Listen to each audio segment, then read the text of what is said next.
Good morning. I am incredibly fortunate to introduce General Clark. I got a chance to talk to him, which for a lowly reservist lieutenant commander is not very normal, talk to a four-star. But when asked how he would like to be introduced, he said that he didn't want to be introduced. He wanted me to introduce his people and to talk about his command, which to me speaks to his character and his leadership style. His command, Special Operations Command, or SOCOM, just celebrated its 35th anniversary. The genesis of it was difficult, as it was in the wake of Operation Eagle Claw when the need for a unified Special Operations Command was identified. It currently has more than 75,000 personnel, which honestly for a COCOM is not that big. It tells you how light of a footprint that organization is. It's comprised of SEALs, Army Rangers, Green Berets, Marine Raiders, Air Commandos, and of course, Special Operations Aviators. It currently has 5,000 plus service members deployed in more than 80 countries. But to set the stage and to give some context as we go into this conversation, I think it's important to bring up what are really the guiding principles of Special Operations Command, known as the SOF truths. Humans are more important than hardware. Quality is better than quantity.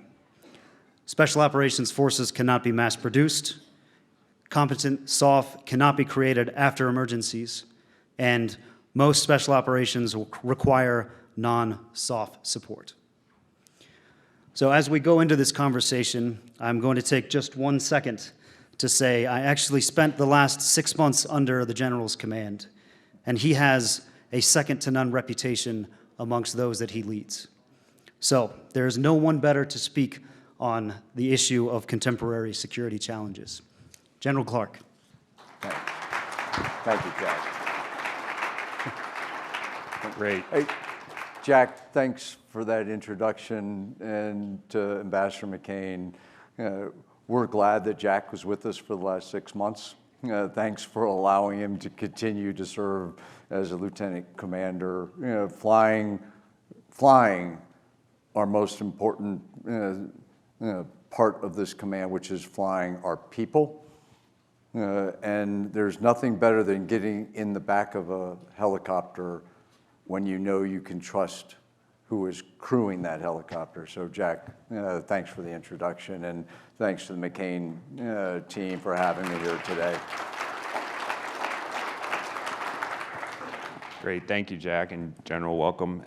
Maybe we can start the conversation with just kind of an open-ended question about the international security environment now and how it has been changing over the past few years and continues to change really as we speak. Obviously, the reduction in intensive military operations in the greater Middle East, focus on counterterrorism and the wars there, has meant a shift of focus and priority, although those challenges are still there. Now we've got China, and of course we've got Russia's invasion in Ukraine and what that means. So how do you see, big picture, the changing international security environment and the role of Special Operations Forces within it? Yeah, no, thanks. And I love the title and the theme of this forum for strategic competition. Because as we look at it today, obviously our national defense strategy points out China as the pacing threat, and we have to modernize and develop capabilities to that, but Russia as the acute threat. And I think the one piece that concerns me, both as a military professional, but as a citizen of this country, is this is the first time that we will be facing a dual peer nuclear threat. With both China developing, developing their nuclear weapons capabilities, and Russia already having them at the strategic level, but also at the tactical level. And I think that causes great cause for concern. But the threats from rogue actors like Iran and North Korea have not left. And as you just pointed out, the violent extremism and what SOCOM has been doing in the Middle East primarily has not gone away. And that counterterrorism mission, I would argue, is only metastasized from the Middle East into East Africa, where Al-Shabaab is the most active threat and terrorist group today, and in West Africa, where both the Al-Qaeda arm and the ISIS arm are sometimes even working together, and with state actors like Russia playing in that space, with private military companies like the Wagner Group today, it's causing additional foment within Northwest Africa that should cause us concern. And then, so we put to, what does SOCOM do? We got to be on the field to play. Our presence globally, as Jack just pointed out, in 80 different countries, being on the field and being that indicator and warning for our nation, but then able to apply unique capabilities to disrupt some of those threats, but also to identify those threats remains really important for our nation. So let's talk about Russia for a moment. So everyone's following this, I think, quite closely. And obviously the Russian march on Kiev didn't succeed. The war is shifted to the Donbass. Looks like a more traditional, conventional fight that the Russians would like to fight out there, although they're making kind of slow, if any, progress. And there are worries about the expansion of this war, explosions in Transnistria and Moldova and things like this. So how do you see the Russian invasion of Ukraine? Where does it stand now, and kind of where this goes? And then, from your standpoint, has this rather dramatic and violent expansion of Russian activities in Europe changed your priorities as you think about those 80 countries and the activities in which soft forces are involved? Yeah. Well, I mean, the immediate priority, and General Milley talked about it last night, it's what's happening in Ukraine. And SOCOM and our forces, we put additional forces into Poland, into Germany to support that effort, tied in very close. And I think it's really important is that SOCOM forces have actually partnered with almost all the European allies to work together to support the Ukrainian forces, whether that's in direct weapon systems or sharing information about the environment and making sure that that is getting properly past the Ukrainians. It's really important. So that's the acute threat, and we have to make sure, because that could carry over in so many other directions. So that has become the immediate priority that we're all focused on every day. But if I take it broader in your question, I think it really shows the importance of long-term relationships and the resistance and resilience capabilities that were built with the Ukrainian forces, because SOCOM had already been, and we'd have forces in Ukraine since 2014. After they were invaded the first time and Crimea and Donbass were seized by the Russians, from that point forward, we maintain a SOCOM footprint with our special operators, but I think it's important to note also our civil affairs teams, our psychological and information operations teams that remain shoulder to shoulder with the Ukrainians, increasing their capability, but also with so many other European partners. And we talk about resistance, the ability to give a punch, that they could do that, and we've watched the Ukrainians do that exceedingly well, but also resilience, which is the ability to take a punch and get back up after taking that punch, and making sure those capabilities of first aid and battlefield casualty support, those are critical, because those build in the spirit. And I think that's a key part. And the other one is just the information space, making sure that we at all times are looking at the Russian misinformation and disinformation, but looking at how do we bolster and continue to support the Ukrainians' will to fight in everything that they do. And that's become a priority for SOCOM over the last couple of months. So you just touched on this, but I wanted to draw you out a little bit on the many roles that Special Operations Forces have, because when many Americans think of Special Operations Forces, they think SEALs, Delta, Zero Dark 30 stuff, go into a hostile environment, kick down the door, go after a bad terrorist, and of course that's part of it, but that's not by any means the entirety of the set of roles and responsibilities that SOF has. And so maybe you could talk about just how varied this is and what in these 80 countries these forces are doing today. Yeah, no, thanks. That Hollywood myth and misperception, it is something that is real, but it's a narrow slice of our command. It's an important slice, and the counterterrorism capabilities that are exquisite, that have worked in Afghanistan, as you point out, for the Zero Dark 30 raid that was conducted. Those are things that we should continue because we need those capabilities.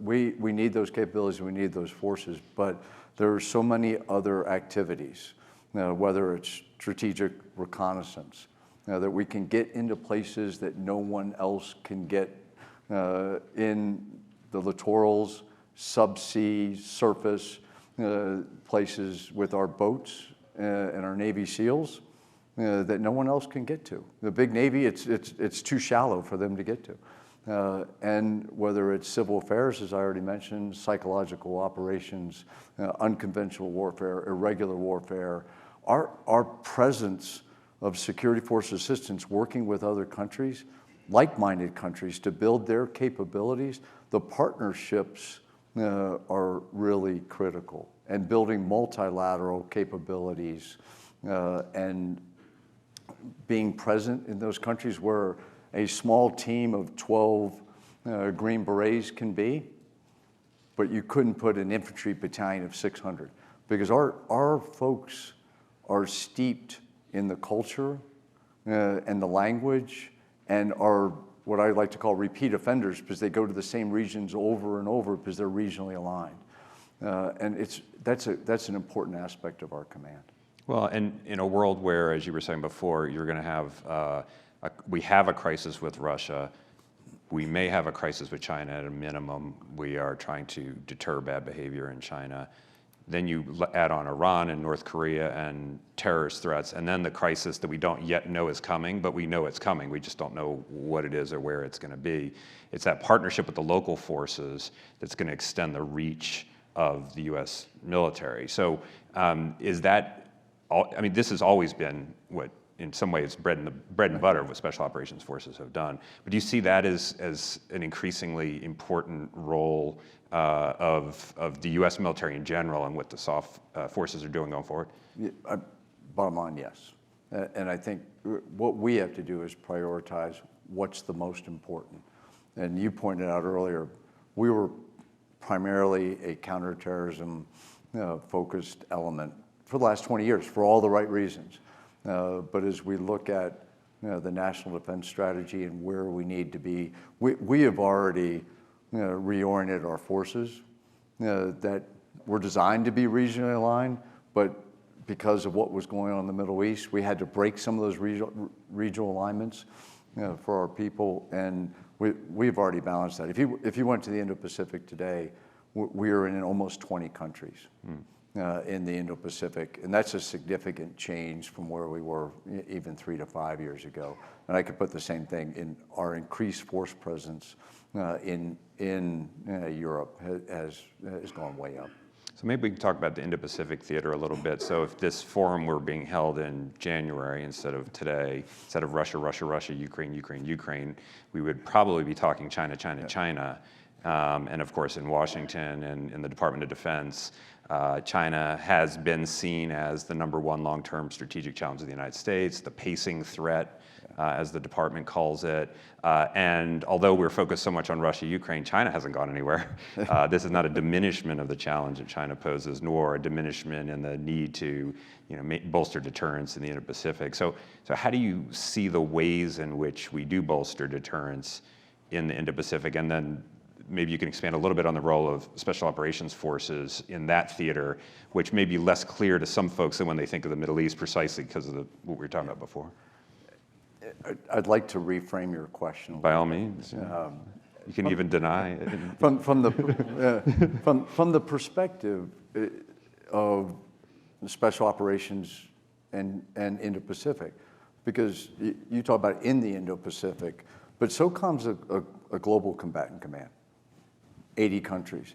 And China's activities are not just in the Indo-Pacific. Yep, the vast majority of their activities are in the Indo-Pacific, but they're trying to make inroads into South America, closer to our borders. They're trying to conduct activities and extract minerals in China.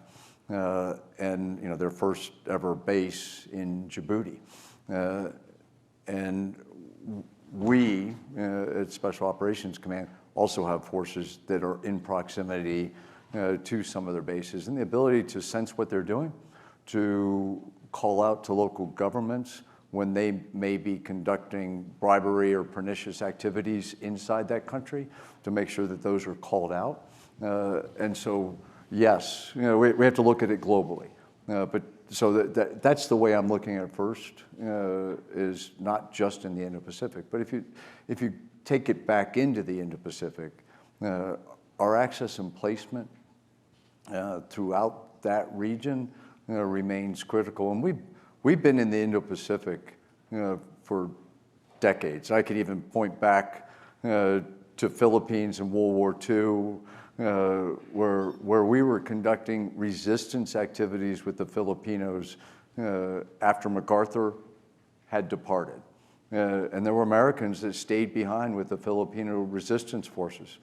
And one of my favorite books was written by one of the fathers of the Green Berets later, and the book was titled "We Remained." We remained in light of the MacArthur "I shall return." And that was really some of the beginning. And the Filipinos and that treaty country has been a really critical partner with us. And we remain partnered with them very exclusively for the counterterrorism fight that they had after 9/11. And remain there. But that gives us that access and placement to see and sense what other states might be doing in that region. And that's just one example. There's many other examples of countries in that region that we remain partnered with. I was in the Philippines just a few weeks ago, just by coincidence, and went down to Marawi and Muslim Mindanao down there, which had been taken over by an offshoot of ISIS that tried to establish its own caliphate there. And the forces, the armed forces of the Philippines, they liberated that area. But they said over and over again while we were there, they could not have done that without the assistance of the Special Operations Forces of the United States military in every possible way, in terms of intelligence and command and everything else.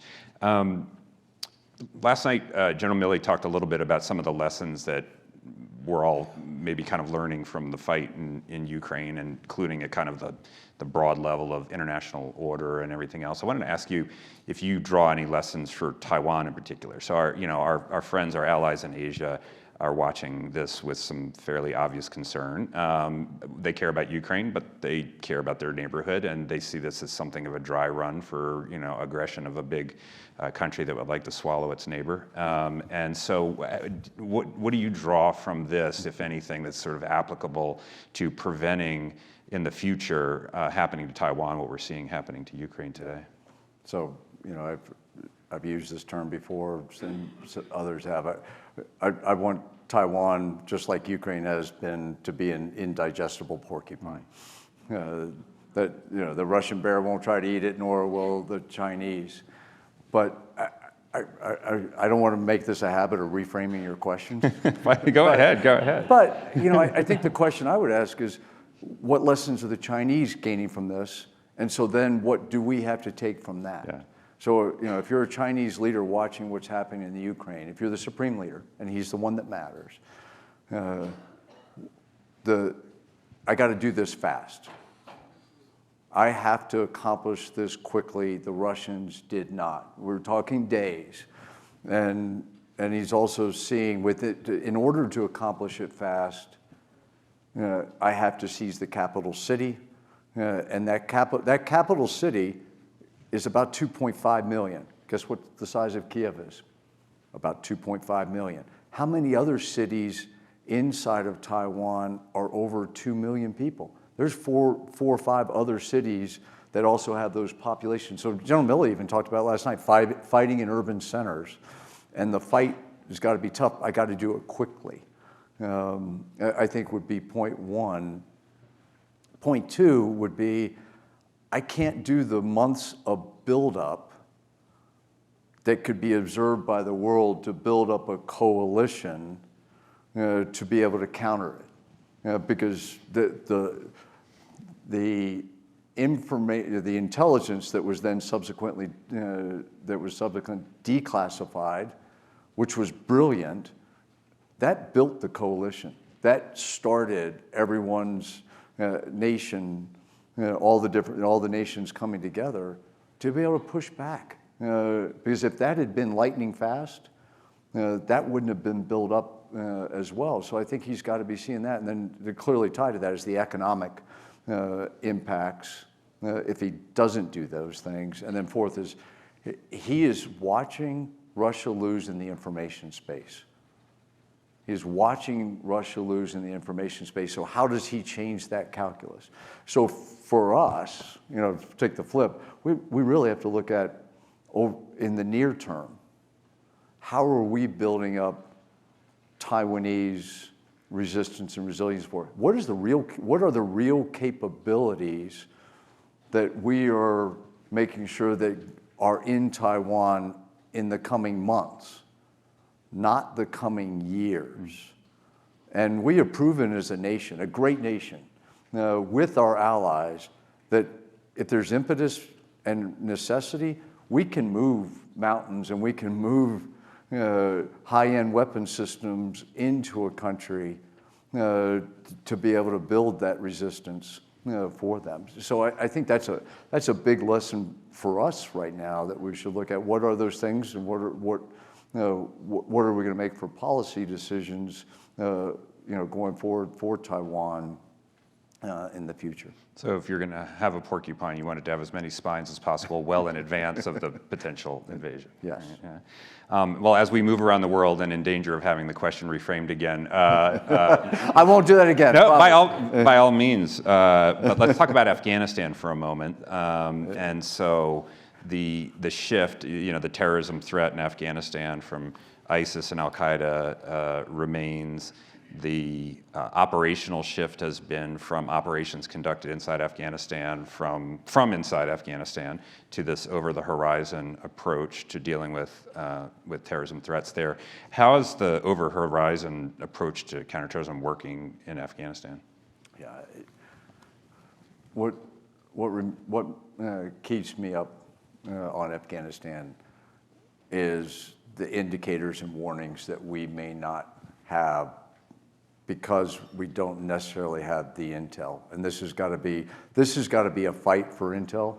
This has got to be all of the intel agencies providing as much capability as we can for Afghanistan over the coming months and years. And we're going to have to stick to that. I don't necessarily point at we have to conduct a raid tonight to do something. Although that is helpful, but we really have to see what is happening. And that's where not having people on the ground that can do that. But we have built over decades unique counterterrorism capabilities and unique intel capabilities that can allow us to see over the horizon and can allow us to sense, but I have to admit, it will not be as granular in the coming weeks and months. The way I am personally looking at Afghanistan is we're really right now in the beginning of the first fighting season post-Taliban takeover from last fall. And understanding what happens with the Taliban in control of the country, with ISIS trying to fight against the Taliban, other groups, former Northern Alliance type elements. What is going to happen during this fighting season? Who's going to come up on top? How many attacks are going to occur? And then, so for us, what's that threat to our national interests? Attacks back in the homeland, attacks against our key allies, against U.S. national interest. And I think that's the piece that we have to be able to look at the most. But what would concern me above all is that ISIS-K in the near term would be able to gain territory and hold it and be able to extract resources and be able to levy taxes to be able to build up there so they can build capability that will allow them to go external. We all know that both ISIS-K and Al-Qaeda, that remains one of their goals. But I think it's continue to have the assessments of where they are, and I think looking at this fighting season and what happens will be important. When you look globally at the violent extremist threat, so you just talked about Afghanistan, but there's Yemen and Syria and Libya and the Sahel, and the French are leaving Mali and Southeast Asia. How do you sort of see the top priority threat areas, and are we doing, do you believe what we need to do in each of those areas, or is someone, the Sahel may be a little bit of an exception, the way that is changing now and the Russians are showing up too? Well, I'd say one, we can't take our eyes off of it. It's still a threat. I think we have to do it sustainably and be able to still disrupt and know where those future attacks are. And from my position, we are still doing this today.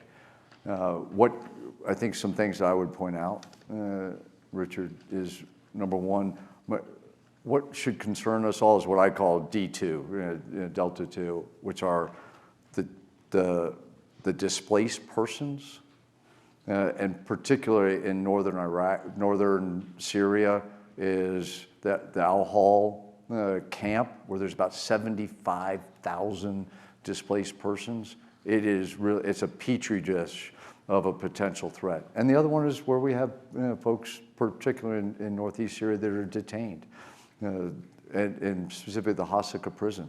The attempted breakout of that prison was horrific.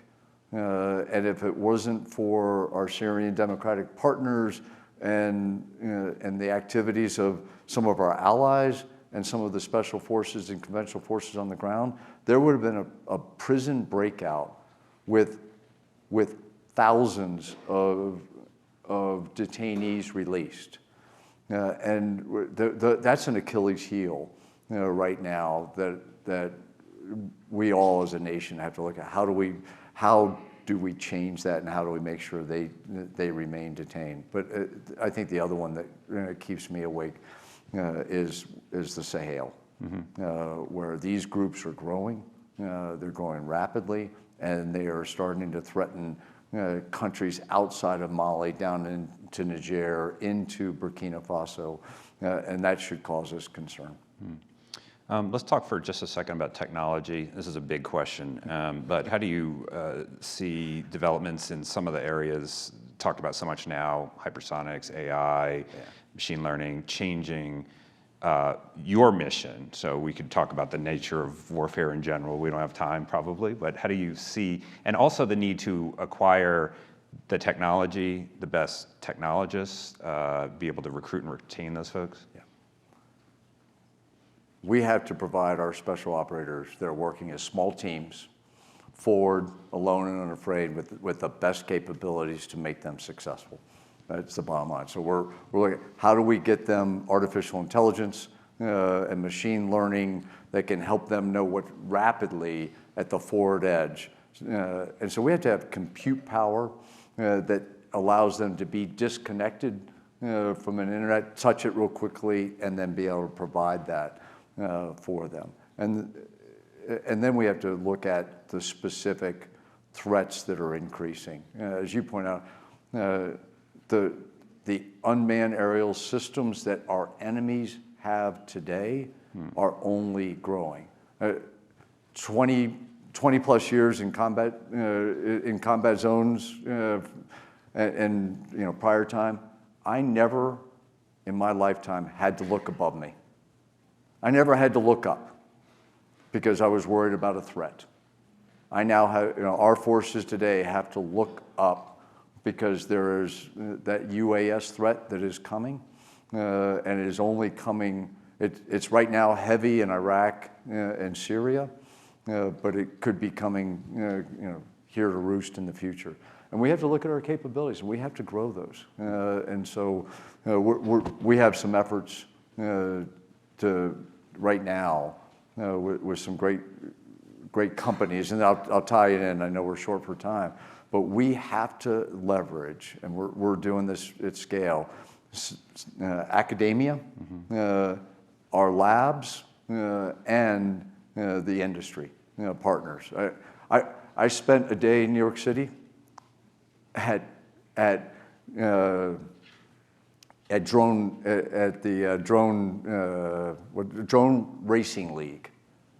I spent a day at Drone Racing League in New York City. Why? Because the best way to defeat a drone may be another drone, and they're using artificial intelligence to fly those drones today. And folks like me, have to depend on that industry to be able to teach us. But the best ideas for this are really coming from the soldiers, the sailors, airmen, Marines that are at the tactical level that are being hit by these, and they're coming up with the best ideas of how to counter them. Is there betting yet at the drone races, or is that? I didn't bet. Okay, all right. Just curious. I did not bet, but I saw that AI was winning. Yeah. AI was beating their best pilots by now. Okay, final question. 80 countries, missions across a huge spectrum of responsibilities and roles for SOF forces. How do you balance this? We talked about a pretty good swath of the world just in the course of this conversation, and we could go on from there. So you have finite resources. You can't do everything. How do you think about balancing all of this? Yeah. Ruthlessly prioritize every day. Make sure that the missions that SOCOM are given are things that only SOCOM can do. So we have to pay attention to that every single day, because our forces are great.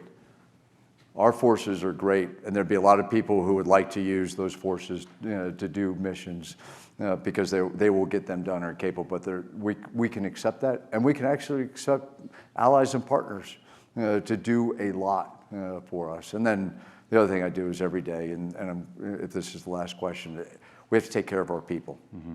We talked about taking care of our people in terms of hardware, but we have to take care of our people to look out for their spiritual, their emotional, their physical well-being every single day. And we're doing that, and truthfully, there's some Congress folks here with the help of Congress, getting special programs for our operators that helps them recover after so many deployments in combat zones is extremely helpful for our preservation of the force and family, because our people are national treasures who are doing some of the hardest missions on this planet, and they're doing it many times without any fanfare, and missions that many of us will never know about.